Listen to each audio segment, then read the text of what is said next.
give a student freedom to pursue something that is in their heart, is in their mind, they're going to learn better.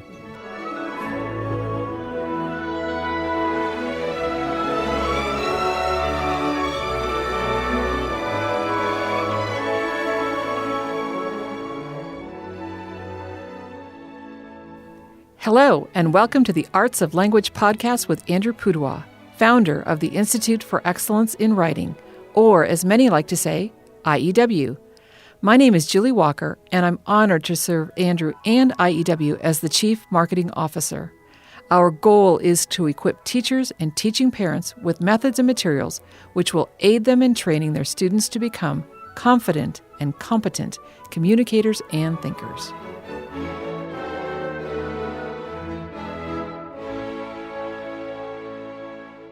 Well, Andrew, we are on episode 270. Is that amazing? You know, every now and then you ask me, what episode are we on? And I say, I don't know, 200 something, because I know what we did for our 200th podcast. We did an in-studio, and it was really great. We did an Ask Andrew Anything with the parents and students from our Structure and Style for Students course. I remember that, Yeah. and that's why I know we have at least 200 episodes. But 270, that's a good run. What do you think we'll get to before it's all over? 500? 1,000? I think we can go to 500, and we'll see what happens after that. You're the goal-oriented girl around here, so. It's true, but sometimes when you're dealing with podcasts and the guy that travels a lot or the guy that's busy writing a lot.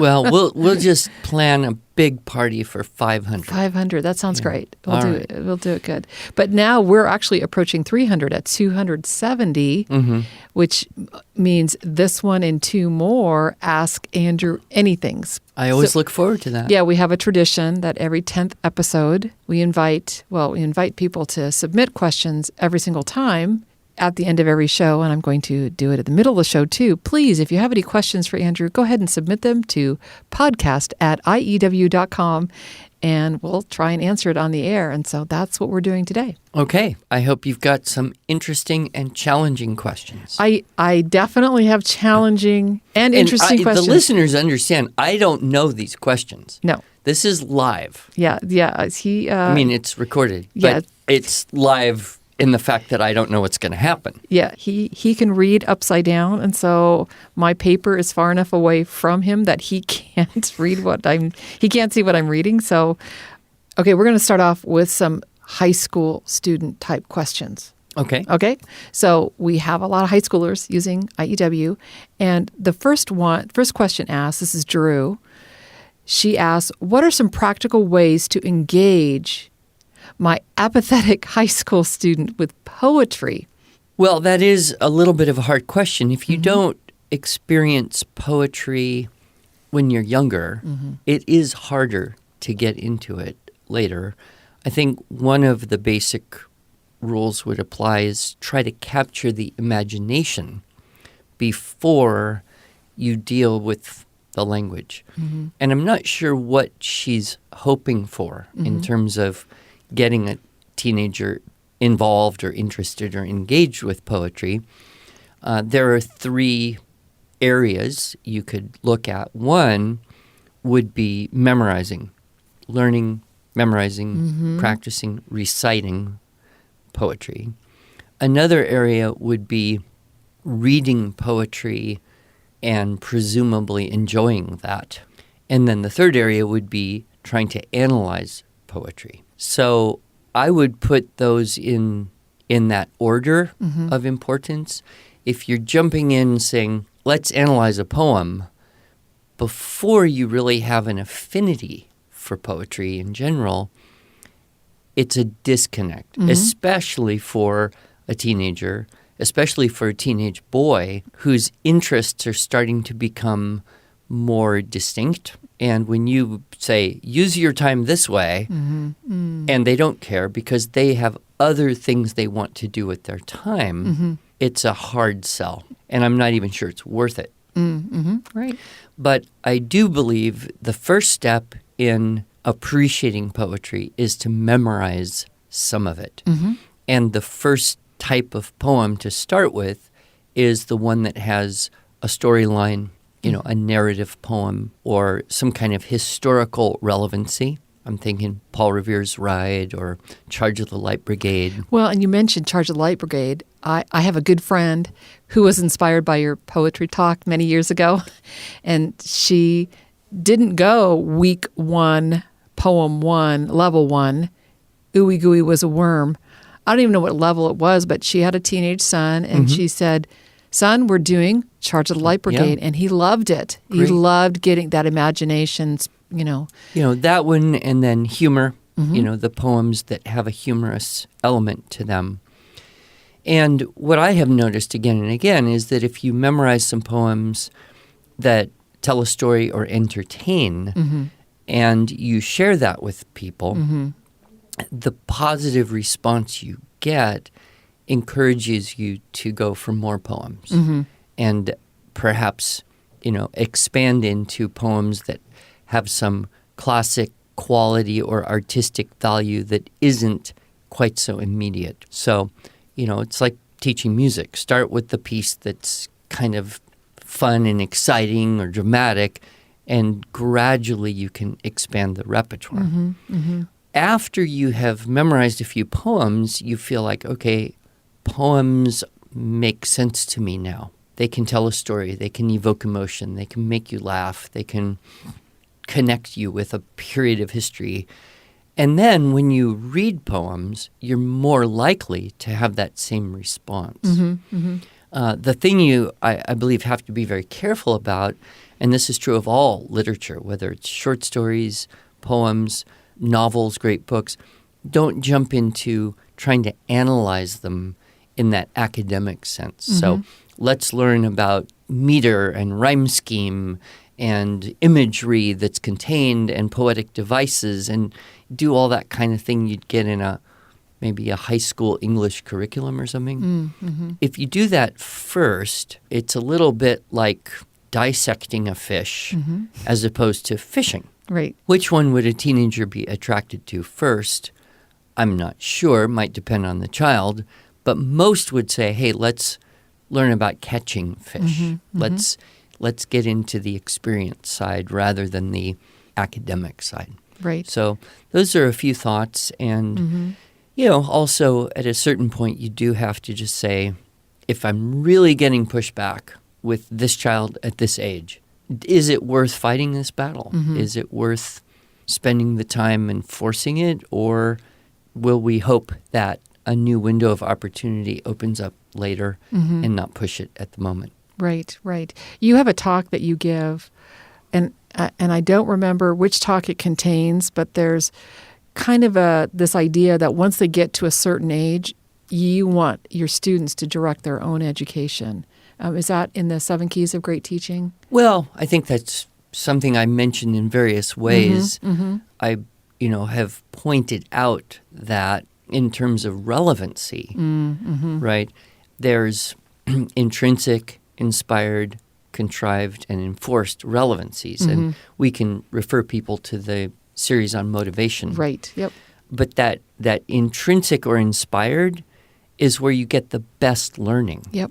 So if you can give a student freedom to pursue something that is in their heart, is in their mind, they're going to learn better than if you say you have to do this regardless of their level of interest. Yep. Now, there's all sorts of things we have to do that we're not fascinated with. And so I'm not talking about the discipline of doing things you don't want to do. Sure. I mean, that's normal in life. That's life, yes. But what I am talking about is how lasting is the learning that happens. When you're engaged, it's going to last a lot longer. You're going to go deeper. You're going to be more excited. You're going to want to share that. Consequently, there's going to be the opportunity to teach or tell and make that learning even more concrete. Yep. And if you have a student who isn't intrinsically interested, then can you find someone or something that can inspire them in that way? Right. And, that's why I think, with our approach to poetry, we say start with these poems that catch the imagination, and then try to create opportunity for a child to share the accomplishment with someone else. Yeah, exactly. You tell that story of the, I think it was a boy. Oh, in the Boy Scout camp, he didn't want to memorize poems at all, but his mom made him do it. And then he went to Boy Scout camp and he came home and he goes, "Mom, I've got to learn a bunch of new poems for next year." Because he was the most popular kid around the campfire. Yeah, yeah. So, yeah, that anytime we gain something, whether by grace or by hard work or a combination thereof, when we have a chance to share it, Yep. that gain is even more meaningful. Yep. Good. All right. This one is kind of teen related. It may or may not. The question is, at what point or how do you know when it's time to graduate students from the checklist? Now, of course, they're talking about our IEW style checklist where we require all the dress-ups in every paragraph, all the sentence openers as possible in every paragraph, decorations sprinkled in. When is it okay for a student to stop using the checklist? Yeah, so in the teaching, writing, structure, and style, I explain that. I require the students to do everything on the checklist that they have learned so far, that which has become easy, +1. And then at a certain point, there's no more +1. There's just everything. Right. So I would require them to do everything in every paragraph of every composition with very few exceptions. And we can talk about exceptions someday, until one of two things happens. One thing is they leave your control. Right. The student goes off to high school class or college class, or they just stop listening to you, at which point you're done. And what you've taught, what they've got, and okay, life moves on. But the second thing would be when they graduate from the checklist because they can do everything and it's pretty easy. So that's the point where you'd say, okay, we've accomplished the goals of the style program. We've accomplished the objective of mastering this set of, well, I suppose if you look at it, 20 or so specific things. Which is quite a bit fewer than what Dr. Webster originally had on his checklist. Right? Well, no, I'm thinking about it. Okay, you've got the 6 dress-ups plus a couple advanced ones. You've got the 6 sentence openers plus a couple optional ones. And then you've got a set of decorations and the idea of triples. And that pretty much completes the style checklist. So if you can do all of those things, not all the decorations, but one of the options, not all of the triples, but one of those options, you're looking at a checklist with maybe 12 to 15 things. I see, right.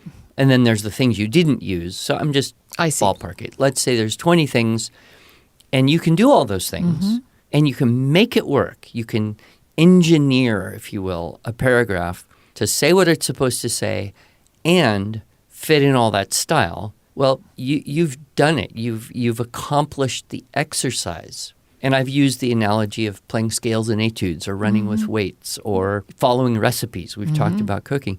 At that point, you say, take off the weights. I don't need the recipe. I've accomplished the goal of these exercises. Okay, now go do what you want. But the general guideline would be, you want to keep with the checklist until doing everything is relatively easy. Yep. And my definition, as many people have heard many times, is the student can do it without much help, and it doesn't sound too goofy most of the time. So for some students, that's going to come maybe after 3 or 4 years of working with structure and style. Other students who are starting older, maybe they get it in 1 or 2 years just because they're operating more like adults.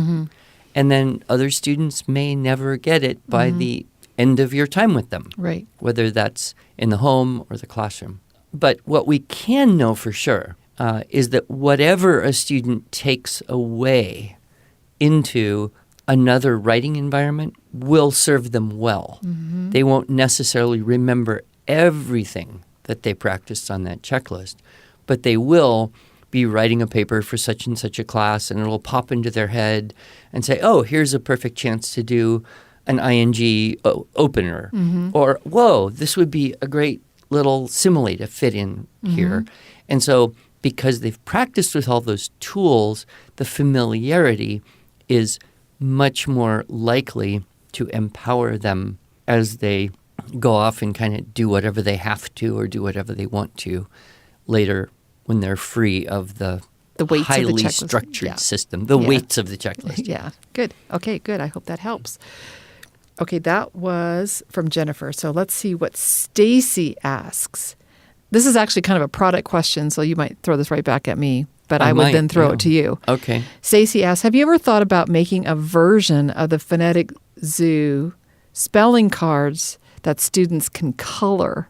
Do you see an advantage to that? They could color the cards right now. I have never really been a coloring person. I'm sure I did it when I was young, and I'm pretty sure I stopped doing it when I was fairly young. But I know they sell like coloring books for adults as kind of a therapeutic approach, contemplation, if you will. So I don't see any reason we couldn't take some of those animal images and put them in a PDF coloring book. And I mean, it's possible. There you go. Okay. We just have a lot of things we want to do, and I'm not sure that would make it high enough up on the checklist. But it's true. Certainly, she could use the existing cards and photocopy the pictures and let the kid color them. Yes, that's true. And it would probably be more fun for a lot of kids to draw a zoo. Right? So they start with maybe a big sheet of paper on the wall, and as they learn the rule, like lesson 1 is the caiman, A-I, and the manta ray, A-Y, and they could, draw a caiman. They'd have to know what that is. And then everyone knows about stingrays because of Steve Irwin's tragic end, right? Or manta rays or some kind of ray. And they could draw that on the big poster on the wall. And then every time they learn a new one, there's going to be an animal, and then you have this big poster with animals that they can draw. Yeah. That would be good. I like that. So, yes, Stacy, we are working on a lot of secret projects right now, but I think circling back around and maybe getting to coloring cards would be a fun idea. I like it. So, here is a question that Claire asks, also related to our stylistic techniques, may also be related to a little bit of apathy, but this is related to, well, I'll just ask the question. What if students don't use the stylistic techniques when they are not required to do so? I don't care about that, really. I mean, I'm not asking students to do something I'm not asking them to do. Right, yeah. So I'm teaching, and I'll teach whatever I teach. I've taught Latin, I've taught geometry, I've taught writing, I've taught music. And part of the process of teaching is demonstration, imitation, and then evaluation, which then helps you craft the next step of demonstration. So that's the assessment, imitation, feedback loop. But that's in a fairly formal context. It's the relationship between teacher, student, environments, objectives. Right. Outside of that, why would I really care what they do? It's not my job as the teacher. As a parent, you're a little more attached, right? You're like, but you know how to do this, so why aren't you? Right. Well, there's lots of things I know how to do that I don't do. Right. I know how to clean the toilets, but I don't necessarily do it. I know how to do all sorts of things, but is it important enough for me? Right. And I think we have to get into the mind of a child and say, they have their priorities as well. And one of their priorities is to, do school, right? As my kids would always say, we have to do school. And that means play the game, do what the teacher wants, try to do your best, and there's motivational ideas that exist around that. But when you're not in school, for a child, that means I'm free. so I can do whatever I want and nobody's bossing me around. So I wouldn't worry very much about this, but I would say to, this parent as well as all parents, we ourselves have to remain somewhat unattached to the outcome of our teaching in a child's life. We do the best we can. But what they do with that is their free will, not our dictate. And the good news is they will all go through a period where whatever you think is important is not the most important thing for them. Right. And then they will go into another period when they're, coming into the adulthood zone. And it's hard to stick an age on that because some kids move in like 13 or 14 and other kids don't seem to get there until 25. But they do move into that, and then they will reflect and they will say, that was a good thing I learned and I could use that in this situation. Right. I'm grateful. Right. And I think all of us who have adult children have experienced that moment where one or more of them will say something like, I know I really complained a lot when I was young, but thank you, Mom. Right, exactly. Thank you, parents, for making me do that because it's really helping now. Yep. And that's just kind of as a young parent, you don't experience that yet. So you just have to take the word of us older parents. It happens, and you don't have to have anxiety. Yes, exactly. And I do think that when you do require a stylistic technique, because you're using a checklist, and as you say, in the previous question, until they are out of your class, it's almost going to become habitual. It's almost going to be a part of who they are. That's that running with weights things. And when it's not required, they don't have the weights anymore, but yet it might just pop in just very naturally. Sure. And it will be just that much more affirming to you that they actually did it. Well, and how many hundreds, maybe thousands of little testimonial emails, letters, conversations that we have received from kids who grew up doing some IEW for one or many years. Right. And then want to be sure and let us know that now I'm in college and it's really helping me a lot with my papers or even in graduate school or business. Yep. So everything you do will work toward a return on that investment, but not necessarily immediately or in the way or time frame that you hope for or expect. Yep. Okay, I have a question from an official IEW instructor, which means she's probably accredited. Oh, great. She says, should I be commenting on every single missed comma, poor syntax, etc.? I err on the side of being way too helpful and leaving detailed feedback. So sometimes I can spend 30 minutes on one student's 3-paragraph paper. I'm worried about how much time it takes. Okay, you can see where this is going. We've all been there, and it is easy to spend a lot of time. Probably the most important distinction to make here is comments versus editing. We can refer listeners to my talk on the 4 deadly errors, where this is unpacked a little bit more. If possible, and I have no objection to someone, whether it's a parent or an outside editor or a teacher, editing the paper and putting in or taking out every misplaced comma, checking for what seems to be more prevalent today than in the past, homonym problems, words that sound the same but are spelled differently, so they're technically wrong, but the spell checker didn't catch them. And just fixing that stuff. That doesn't take a long time.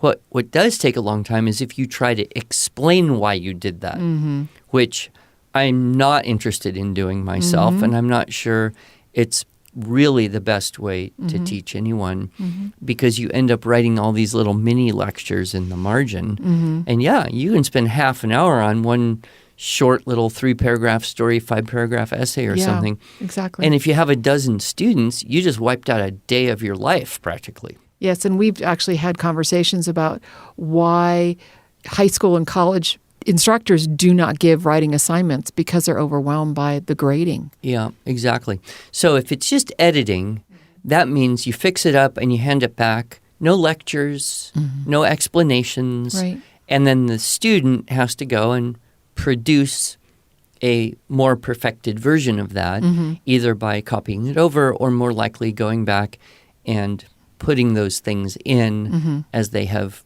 typed it with Word or whatever they used. Right, right. But in doing that, they do learn a little bit of information. Oh, there didn't need to be a comma there. Not why, but there's one case. Or, oh, there did need to be a comma there. Or, oh, that's an incomplete sentence. I have to connect it up or finish it. Okay. And so all those little bits of information add up to a better understanding of the principle. Yep. And I think I have mentioned the idea I learned from Glenn Doman at the Institutes for the Achievement of Human Potential decades ago. He often would say in lectures, if you teach a child the facts, they can intuit the laws. So if you teach by example, period, capital, period, capital, period, capital, period, capital, don't try to talk about it's a complete thought, that's why. Just do it. Then, they have to, they will fix that, and whatever it takes, whether it's 10 times or 1,000 times, they will reach a point of better understanding of the law. However, and the corollary to that Glenn Doman would say, if you teach a child the laws or the governing principles, they will not necessarily identify the facts. Right. So teaching by example rather than principle has very significant benefits. But we as adults always think that there's a shortcut, right? Ooh, if I explain this well enough, then the student won't do that again. But Right. we've all been there banging our head against the wall, Yep. explaining something for the th time. Right, exactly. And then it's Murphy's Law that as soon as they have enough critical mass of illustrations, someone else is going to explain the principle, and they're going to go, oh, I finally understand this, because it was someone else who explained it, whereas really it might have just been the repetition of seeing it, doing it. Exactly. Good. All right. So this is kind of a related question. This is from an online parent, a parent whose student is enrolled in one of our online classes. If I have to still edit, the term was edit my student's work, what is the purpose of having him take an online IEW class? Well, I suppose, number one, is just the external accountability. I mean, I think that's what a lot of people are looking for. And I've been there. I mean, I remember as a homeschool dad, I would give an assignment to one of my kids, and then they wouldn't do it, or they wouldn't do it when I said by the time they should have. And then what do I do? Do I have to put some kind of, consequence of unhappy penalty? But yet maybe they had really good excuse. Like, well, Mom took us and we had to drive around with her all day because, we were late to this, and then I just didn't. And, kids are so masterful at creating very viable excuses, especially within a family unit. So what I noticed is if I have a whole class of kids and I give an assignment and one of my kids is in that class, well, now it's not just I have an excuse for dad. It's like, well, I'm going to be the only one in that class that didn't do it. So there's the two things. There's the positive peer pressure, and then there's the impartial online teacher who really, is a lot more able to say, it's your job to get this done on time. Right. So there's the external accountability. Our teachers, of course, many of them have been doing this for many, many years. So they have insights that they can share with students. They have ways of working with the markup on the papers. that are going to be more efficient and possibly more effective than what I or you could do as a parent in that same situation. Right. Well, and this parent is only being asked to do that second eyes on the paper edit, not actually give feedback on how they did with the IEW assignment. Exactly. Yeah, because I'm saying just hire an editor to try and make it legal. Don't worry about trying to teach a lot, make it good, big revisions. Right. That's where the online teacher is going to be able to pull out examples from different students in the class and then, share that and say, now here's what you all could try next time. Yep. So I want to end with one last question. Okay. It might be a short answer. It might be a long answer, but we've got time for both. So however you want to answer this, Katrina asks, what brings you the most joy about IEW? Me personally? It's ask Andrew anything. She's not asking me.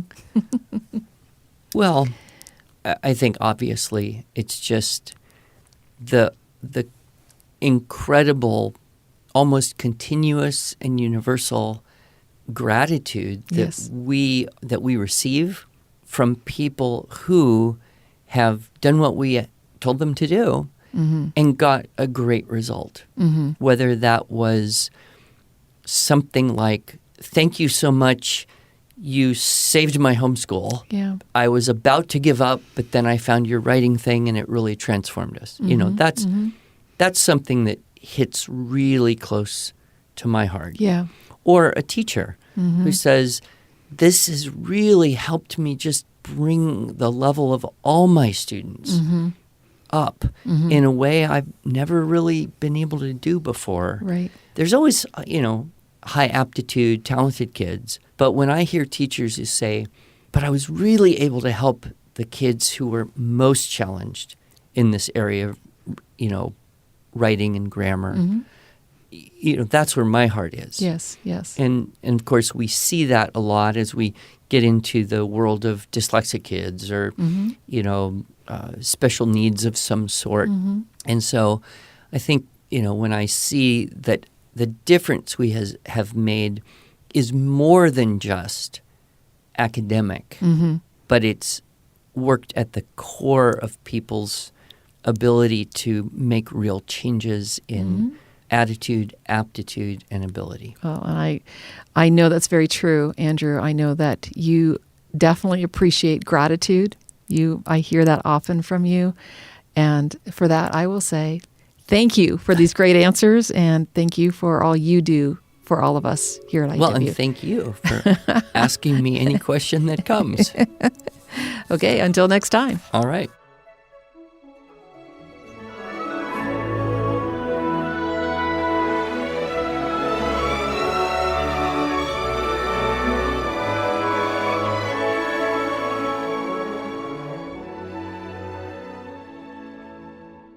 Thanks so much for joining us. If you enjoyed this episode and want to hear more, you can subscribe to this podcast in iTunes, Google Play, or Stitcher, or just visit us each week at iew.com/podcast. Until then, on behalf of Andrew Pudewa and the team at IEW, I thank you for allowing us to partner with you on your journey toward better listening, speaking, reading, writing, and thinking.